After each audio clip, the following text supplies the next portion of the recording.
Welcome to True Colors, a school branding podcast.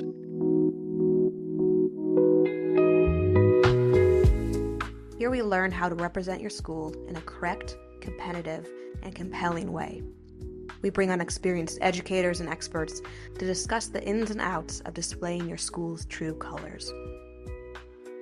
My name is Madison Carr, the owner of Creative Chameleon Studio. Through brand strategy and design, I help schools look as great on the outside as they are on the inside.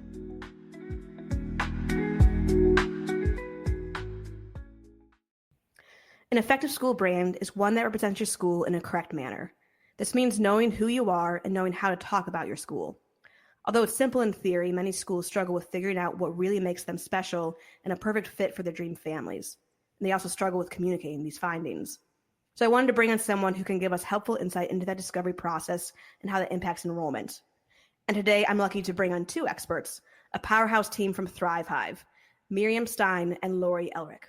So guys, thank you for coming to the show. Thanks for sharing your expertise. Welcome to True Colors.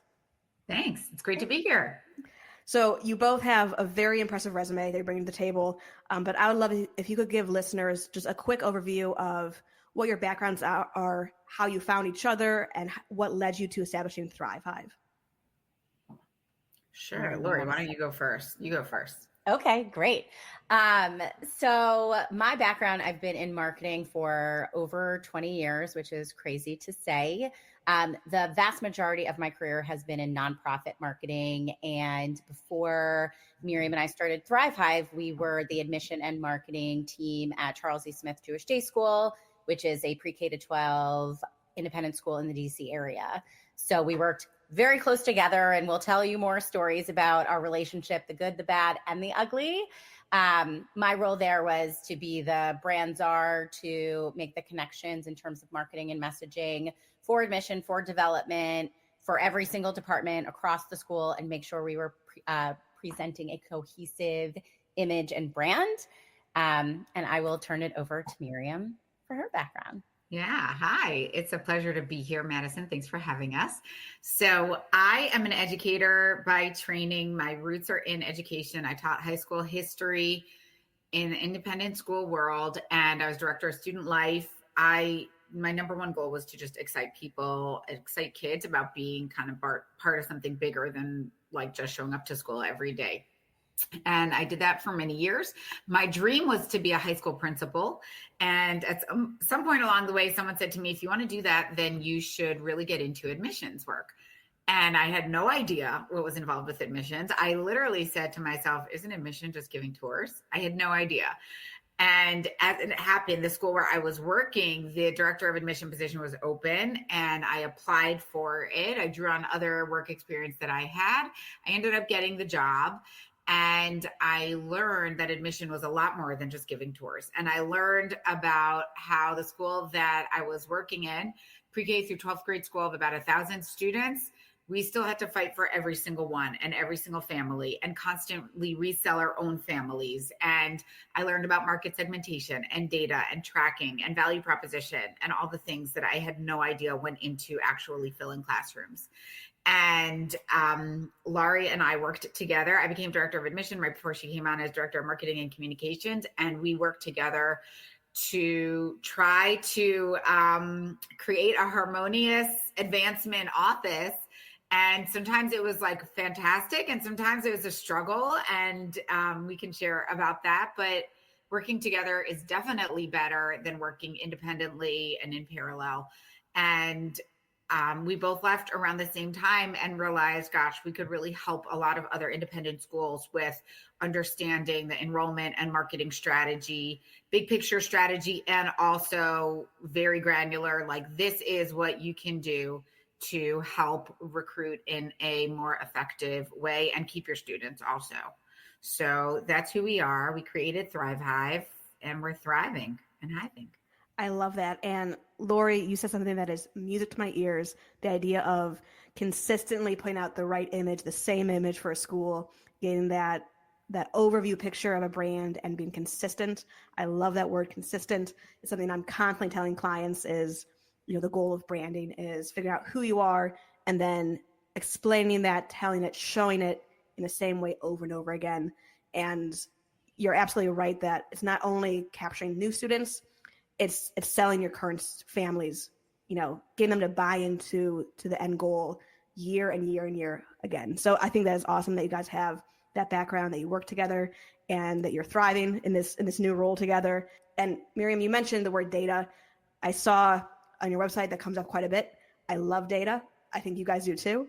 So for someone who's thinking about enrollment, marketing, branding for their school, when it comes to data, what's kind of your sales pitch for how data impacts the development of an enrollment strategy? How should they think about data when it comes to their big picture planning?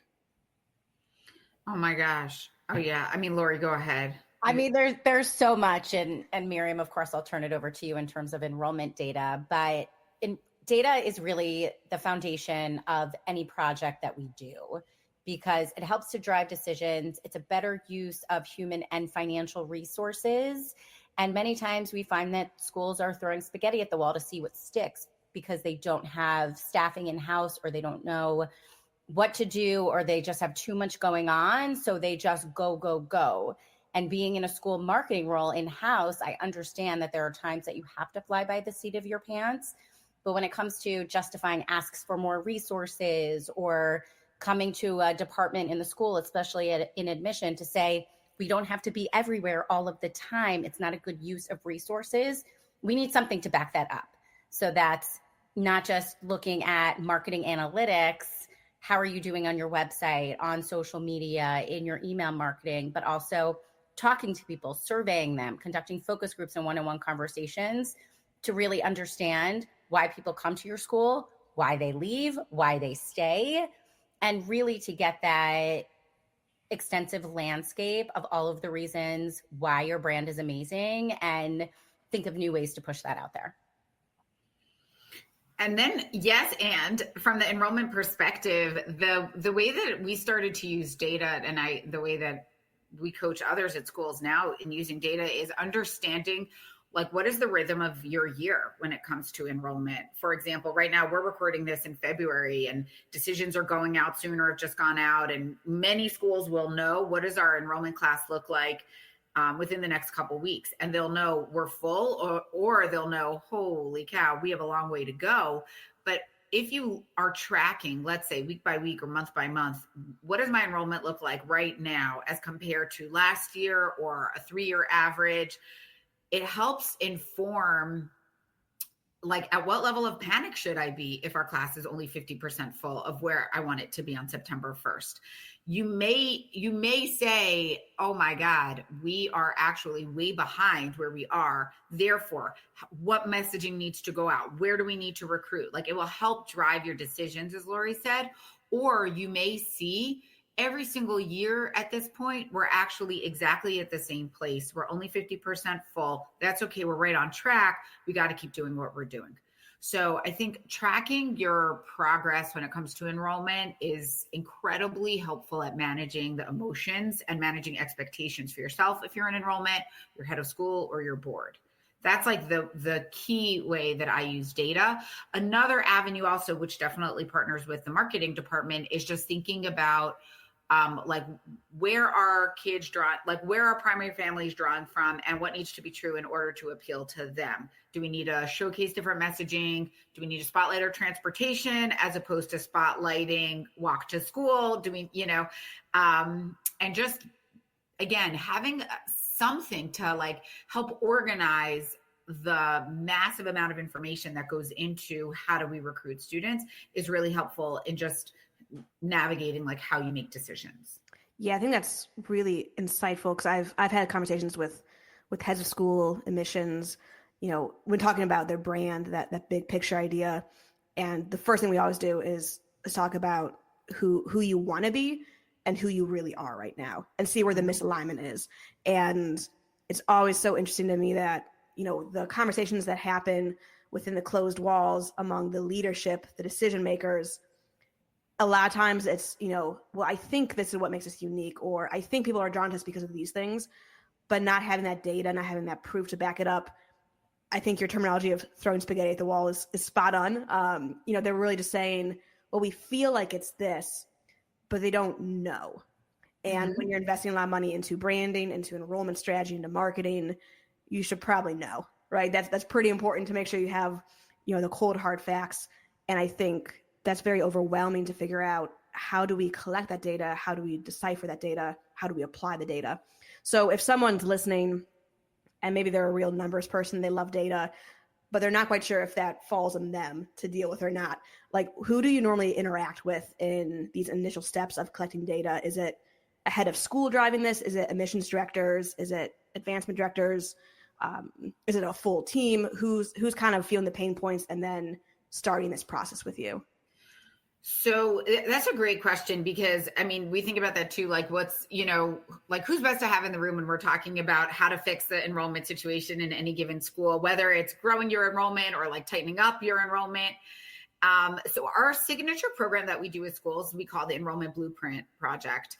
And what that involves is doing audience research to gather that data and find out what are the decision factors that drive families to enroll in your school? What drives families to not enroll in your school? Like, where along the process did you drive somebody away? Which event was not helpful in having somebody enroll in the school? And that's important information too.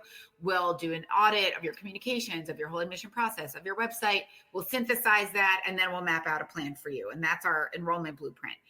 And we're very happy to report that often yields the desired result, whether it is tightening up your enrollment or growing your enrollment. And the answer to your question, Madison, is when we launch that project, we almost always are working with the director of enrollment and also a head of school. We usually start the conversation with director of enrollment or director of marketing or director of IA, somebody who's, I would say, is at that like senior director level, saying, hey, I know that we need to fix something. I want to talk to you and vet out this process. And then we bring in the head of school and we explain to them, this is why this is really important to invest in. And they usually see pretty quickly that the return on investment is really valuable to them. They're going to get additional tuition dollars or higher quality to, longer term relationships with families or with donors. Yeah, that's really helpful to have that role kind of pointed out, as if you're a director of admissions and you're feeling the pain points, you're feeling frustrated at how enrollment isn't working for you, to get that conversation started, I think is really important. And I think it's really true that, the school year is so cyclical and it's so busy that quite often in the throes of enrollment season, people aren't thinking, how can we improve things right now? They're just trying to keep their head above water. But really to say, hey, if you're seeing these problems arise, this is the right time to start, so you can plan for next year, so you can get your ducks in a row and start collecting that data, and that'll make everyone's life easier. So when we're talking about data is a word that, can encompass a lot of numbers. Some people's eyes might glaze over when we start talking about numbers. But for a school, in your experience, what would be some of like the key data or the key metrics that every school should definitely have, no matter like what size they are? Because I think a lot of times when schools think about data, the small schools might think only the really big schools need all this data, only they can really utilize it well. But even for the small school, what are some of those metrics that they should really have like a grasp on? They should really have their eyes open to. Yeah. And you can spend all day in Google Analytics or in Meta Business Suite to look at metrics, compare this post versus this post, this day and this time. It's not a good use of anyone's time to twice a year, 3 times a year, really take a look at some of those top line metrics. Who's coming to your website? What pages are they going to? What pages are they staying on?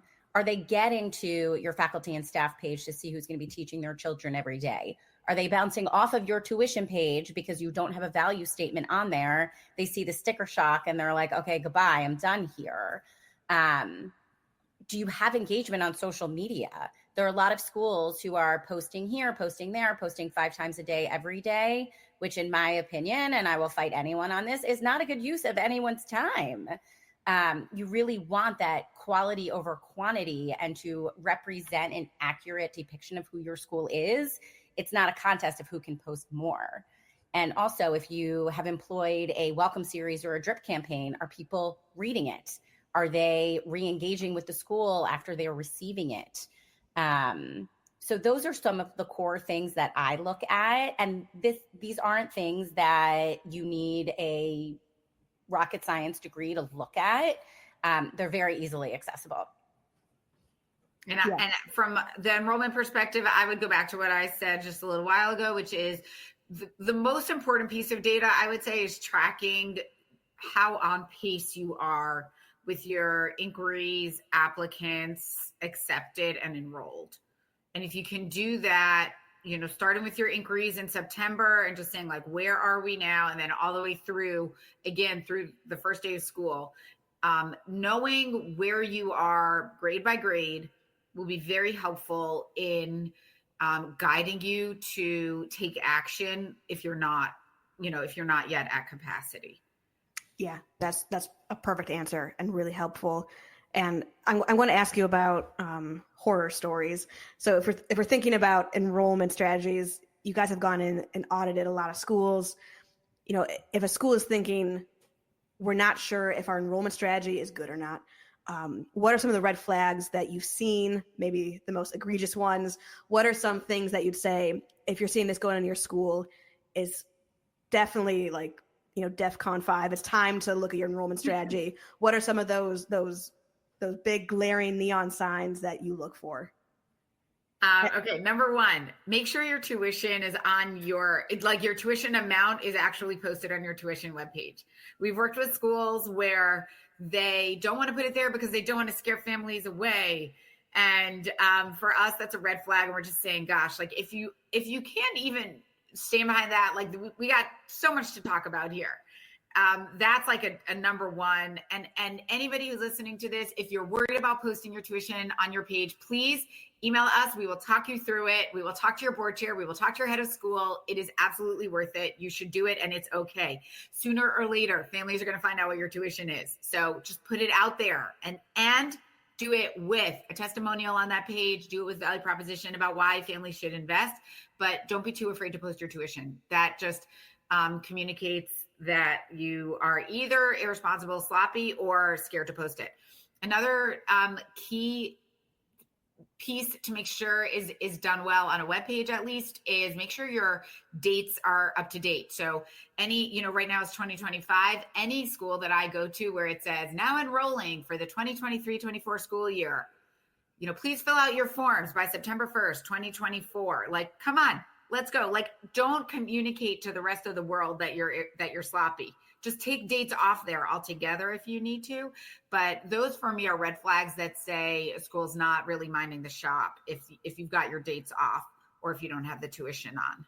Laurie, what are some other horror stories that we know? Also related to tuition, do not put your tuition on a PDF. Google cannot crawl it. A branded search for your school's name plus tuition is one of the most commonly searched web pages for. So you want to get people there. People aren't going to find you if you have some janky PDF that was created, in Word that isn't branded and, doesn't look refined or professional. What we've also seen, and this is more general, is schools that they're not paying attention to retention. They're so focused on recruitment, so focused on bringing in new families that their current families are like, what about us? The athletics program is falling apart. The science curriculum isn't up to snuff. And of course, all of these things are subjective, but this is also why you need to gather data from your current families to understand what is making them happy, what is making them miserable, and really pick out what some of those trends are, so you don't end up with 80% retention. You want to be at that, 92% average attrition that I know NAIS has posted. So we commonly see that, and it's really building that culture of retention, and that's across the school, not just specific to the advancement department, but, bringing faculty into the loop. You want faculty to be your friend, whether you need to buy them Dunkin' Donuts gift cards to bribe them, pop into their classroom and offer to hang out with their class while they use the restroom. But they are your true partners, and there are schools that the business side sits on one side of the school, the education side is on the other, and there's no interaction, and that's really a detriment for everyone. Yeah, that's something I talk about with clients a lot when it comes to, a reason for investing in branding, that bigger term goal, that getting everyone on the same page. an analogy I use quite a bit is the idea of being on a rowing team, right? That everyone's working together here, but you need that caller, you need that rhythm being put out so everyone can get on board and work together. And brand strategy is that. And that isn't isolated to the decision makers, right? It's not isolated to the top level of leadership, your teachers, your secretary, your janitor. They should all have the right sense of who are we, what are we trying to communicate, and then give your team actionable ways to do that in their roles. So obviously a teacher is not always going to be giving a sales pitch for the school every time they talk with the parents, but can they reinforce the core values of the school? Absolutely. And same with the secretary. You know, they don't have to give the full admission spiel every time they answer the phone, but can they capture the brand voice? Absolutely. So I think that is really important of once you get them in the school, the branding still works of keeping them happy with the decision they made to come to your school. And I think that's something that a lot of admissions teams struggle with is they're so focused on, you know, on the harvest out there that they ignore what's inside the building. So I think that's really helpful to think through how is our enrollment, you know, moving beyond the initial engagement? How are we making sure that we're capitalizing on the people we have here? And testimonials are a big part of that. You know, are you hearing that from your families? The things that sold them on the school, are you hearing that affirmed year in, year out? So I think that is really good to be on the lookout for. So when it comes to enrollment strategy, I think a lot of people are nervous at the word strategy. It feels very big and daunting. Pair that with the word enrollment, it becomes a real beast to tackle. But if someone had to, you know, kind of get a quick picture of a good enrollment strategy, you know, what are maybe like one or two best practices for enrollment strategy that you consider must-haves? Be it, you know, a formalized document, be it, you know, a brainstorming session once a year. What are some things that every school should be doing that no matter what size they are, no matter what kind of school they are, is going to set their enrollment strategy on the right path? So I think I'm so glad that you said that strategy is a scary word and also paired with enrollment. That sounds very intimidating. And people listening, don't be intimidated. It is okay. The strategy just means like, what's our map to figure out what we're going to do this year? And I listen to a lot of corporate business podcasts because I'm really interested in how businesses run. And even they in the like big, fancy, expensive corporate world did a strategy podcast on like breaking down why strategy is not so scary. So even in the corporate world, there's also this like intimidation factor, and figuring out a map for what we're going to do this year and sticking to it is, again, so helpful. Similar to data, it gives you like a compass guide point. There was one, and like, what are ways to do that? Number one, schedule a day out of the office in the summertime, like spring or summertime, with your admission and marketing people. If you're just one person, just do it with yourself. It doesn't matter, but like change a pace and map out and like turn off your email and just say, okay, what's our goal for this year? What needs to be true to get there? And then map out like a calendar, like brainstorm a bunch of events, map out a calendar of how, you know, when those events or touch points should happen. There was one year where the school we were working at, we said our strategy was going to be doing small parlor nights or like information sessions in people's homes. We really wanted to recruit by neighborhood, and we mapped it out. What neighborhoods do we want to hit? When are they going to be? Who are the parents that we need to call? Put them on the calendar, invite the head of school. Great. And then it was probably like, you know, like November, December, and we have like 2-3 parents like come into these events. And I said to our director of enrollment, I don't think we should do this. Like, I don't know. Should we cancel? That was a question. Should we even have this? And she said to me, Miriam, our strategy this year is having these parlor nights. We're sticking with it and we're going to see if it works. Guess what? Like, as you get closer to the event, 6 people, 8 people end up coming. And out of those 8, 4 people apply. Like, at least you know how to answer that question. Are we going to, you know, should we do this or not? Another thing I want to go back to in terms of strategy, Madison, you talked about like the people in the building. We were kind of talking about the families in the building, but another key piece and like best practice / horror story, if you're not doing it, is think about who you need to meet with and set up those meetings or exchange information if it's a weekly email that you need to send. But when Laurie and I work with schools and we learn that the admission and marketing team don't have an established regular communication, like meet every other week or if you don't want to meet, share an email, but like have a dedicated time to share information and plan, it's very, very hard to hit your enrollment goals. And we're shocked at how many schools don't have that regular meeting. And then they start meeting and they're like, oh, wow, this is really helpful. Like, yeah, it is.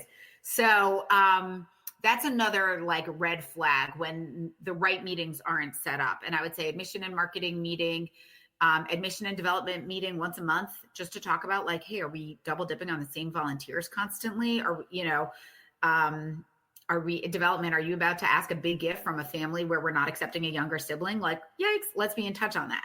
So just setting up those regular communication times, I think, are essential in terms of a strategy for success.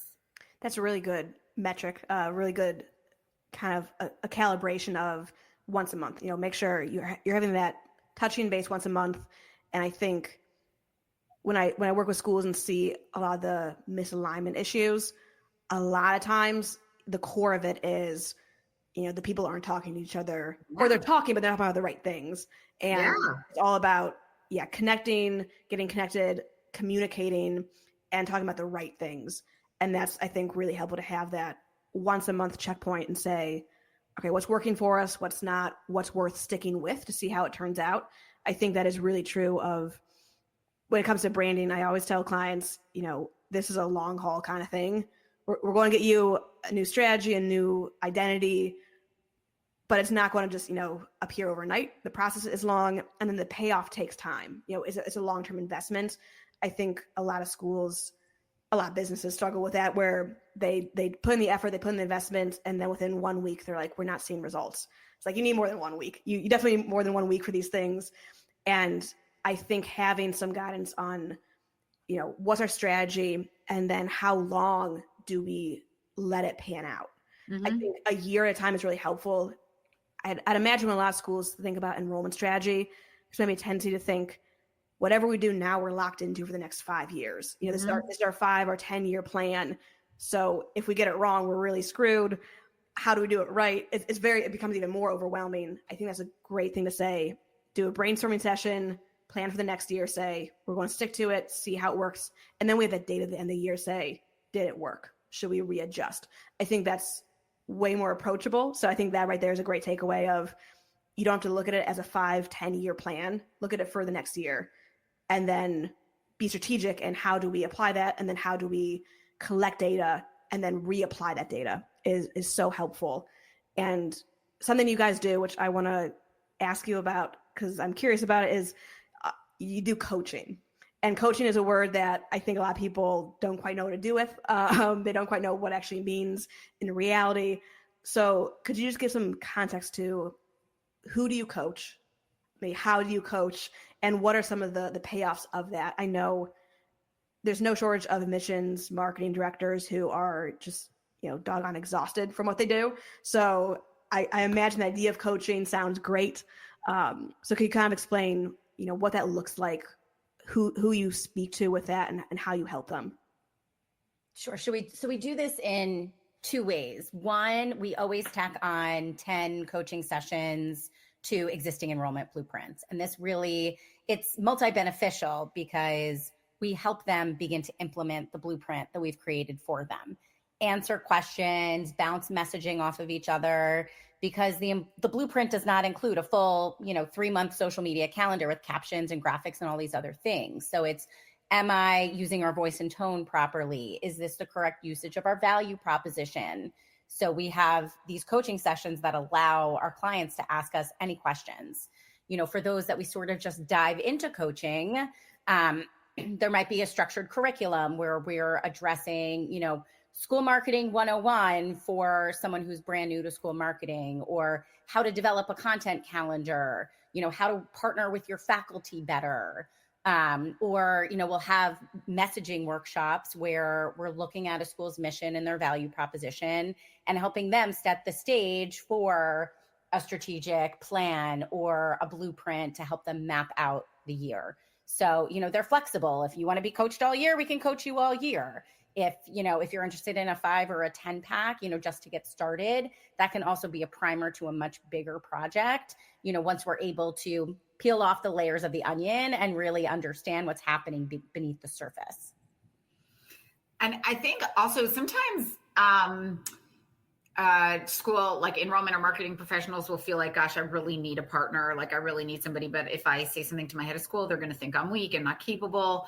And it's not true. I mean, think of whoever's listening, whatever town you live in, think of the athletes, the sports teams in your towns, and like the star athletes all have coaches. LeBron James, he has a coach and he still has to work on his game. So you are all superstars in whatever you're doing, and everybody benefits from having a thought partner in helping you refine what you do. And the neat thing is, like, there are certain givens in a school. Obviously you're on a certain calendar. Like, we understand certain universal concepts around schools, but the beauty of having a coach is that it's not just one-to-one consulting. A coach really helps you as an individual deepen your ability to do your job. So that I'm a certified executive coach, and like, you learn that in the coaching program, and we are armed with a lot of questions to prompt you to figure out how to do your job, because we're not with you 24/7. You're the one who has to do your job. But what we can do is give you some really juicy prompts to help you figure out, like, how do I navigate this? Like, how do I give feedback to my head of school? How do I, get my ambassadors activated? What needs to be true in order for X to happen? That is something that we deal with in coaching. So it's a great way to like really jumpstart you as an individual. And also I've had like senior administrators at schools say to us, like, not only is the admission director doing a better job, but our school as a whole is functioning in a more healthy way because of the coaching that you've given her. That's a really great analogy of, LeBron James as a coach. So we shouldn't think that we don't need one either for these things. And I think you're right on. Of it can be very overwhelming for someone in that role of admissions marketing director to vocalize how full their plate is. And I think probably everyone listening realizes how many things they have on their plate, and that it is very overwhelming. And I think having that outside voice come in and say, here's ways we can make things more efficient. Here's how we can streamline things. Here's even things you can say to your head to help him see what's going on, is immensely valuable. Something I tell clients a lot when I step in to do brand strategy is one of, I'd say maybe the greatest values I bring is that I'm an outside voice that can point out what's going on. Even if the missions director sees it going on, they might not know how to say it. They might not be able to say it in the right way. Having an outside voice come in, I always say I'm a bit of a lightning rod for tension and frustration, because I'm the one vocalizing where the misalignment is and what needs to be done to fix it. Having someone on your team for that, having a coach, a partner come in and say, here's how you can handle these things. Here's where some of the tension seems to be, is, I think, only a relief for people when they have it. That is a really helpful context for coaching. So if someone's listening, they're realizing they could really use someone in their corner for these things. They could use some help with their enrollment, with their marketing. What are some ways people can learn more about what you do? Where can they find you and get in touch? So our website is thrivehive.group, not .com. I tried to get that URL. But there's a full list of our services, bios, more information, case studies. We each post to LinkedIn, so you're welcome to follow us there. And, we're always willing to have a conversation. It's not, we don't immediately just go to the enrollment blueprint. We have options. If your budget's smaller, your time is smaller, we want to be able to help you in a way that is helpful to your work and your school. And we frequently present at school conferences and webinars and things like that. And we're happy, to provide a list of where we've been as well. I love that. I would highly commend reaching out to Miriam and Laurie. They are great at what they do. They're very generous with their wisdom and expertise. And I think that's also great that you guys have that perspective of if you were in a school, you were boots in the ground, you know the struggle, you know the pain. I think that is a relief for people to hear from you then and get your insight. So thank you so much for joining, for sharing everything. I would advise everyone go out, check out Thrive Hive and get in touch, ask questions, reach out to you guys. Thank you so much for being on the podcast and sharing your expertise. Thanks so much, Madison. Thanks, Madison. Thanks for listening to this episode of True Colors. A great school deserves having a great brand. If you need help representing your school in a correct, competitive, and compelling way, then send me a message at creativechameleonstudio.com. I assist independent schools in developing brand strategy and designing brand identities. More information on Creative Chameleon Studio and today's guest is available in the show notes. If you received helpful information today, please consider leaving a 5-star review and sharing the episode. And tune in for the next episode of True Colors.